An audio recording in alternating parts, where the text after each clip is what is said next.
Hi everyone, today I'm here with David Friedman. He's the former co-founder of WealthX, an intelligence solutions and data company for the world's wealthiest individuals.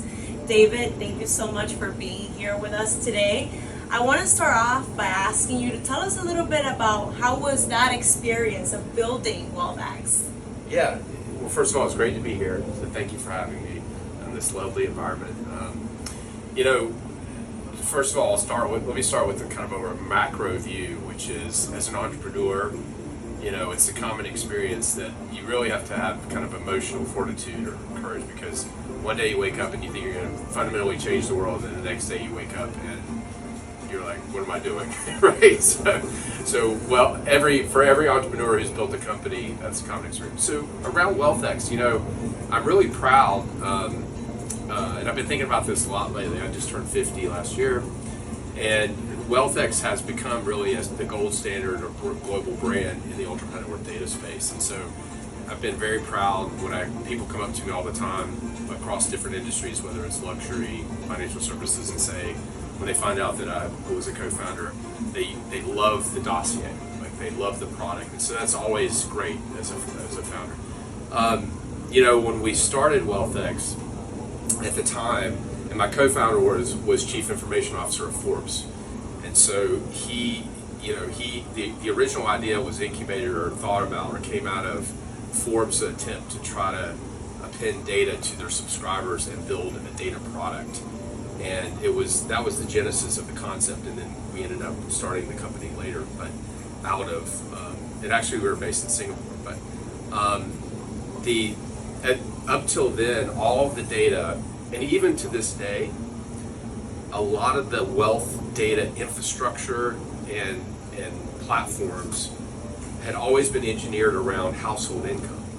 And as we all know, the ultra affluent, they don't have household income. So they were largely absent from any analysis that was being done. And even today, if you go sit down with the top digital agencies in the world and you say, I want to target the ultra high net worth, and they will say, we're targeting the ultra affluent. But if you ask them, what does that mean? They'll say a household income of $250,000, because that is the category they have that goes back to. So with WealthX, it was a fundamental paradigm shift to target and focus on net worth and liquidity, and it was a great ride. I loved it. WealthX will always be my baby. I'm not involved in any way anymore from an equity perspective or otherwise, but it's always heartening when people come up and they say, we love WealthX, we use it, and so yeah. It's definitely one of the top platforms out there to find out all these insights on these very exclusive group of individuals, for sure. And talking about that journey, what's next? What's the excitement and milestone that's coming up for David? Yeah, so that's a great question. First of all, one thing I want to comment on is it's fascinating, because one of the biggest macro trends that's happening is the cookie economy is imploding and dying because of privacy, right? So the traditional way of targeting people is going through a massive upheaval, and there's an incredible shift towards what's called people intelligence. And so people intelligence is the future, right? And so WealthX was kind of one of the leaders in that space. I will say that after I left WealthX, I actually a good friend of mine started a company, and he loved WealthX, but he said he thought he could do it in a much better way. And so he launched a different company, and then had an amazing founding team.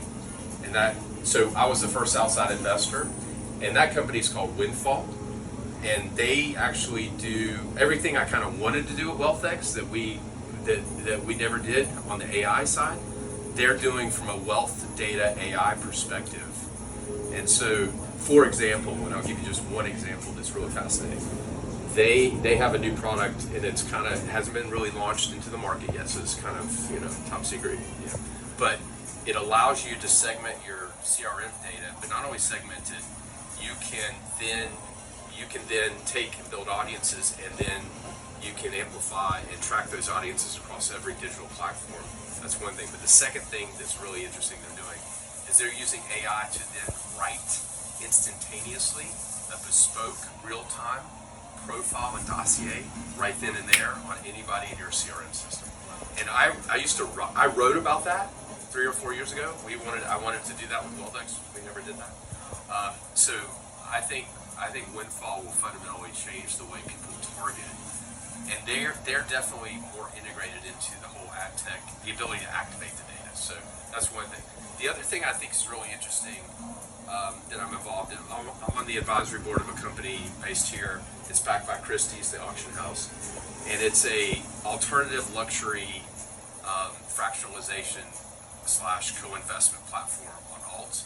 So they just launched a fund this week that has Stradivariuses in it, along with exposures to racehorsing strategies done by some of the top breeders and trainers in the industry.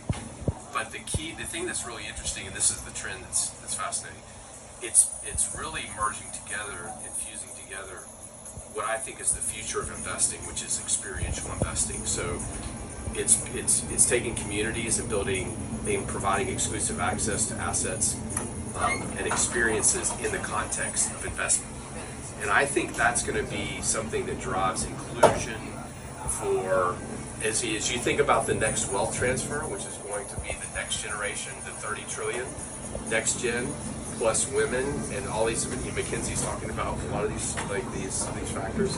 I think experiential investing in alternative assets outside the traditional assets are going to be one of the key ways that these communities get drawn in and have expertise and interests. So I think that's going to be a really interesting trend. Amazing. Well, thank you so much, David, for your time. We'll leave a link below for those companies he just mentioned for anybody that wants to find out more. Thank you, David.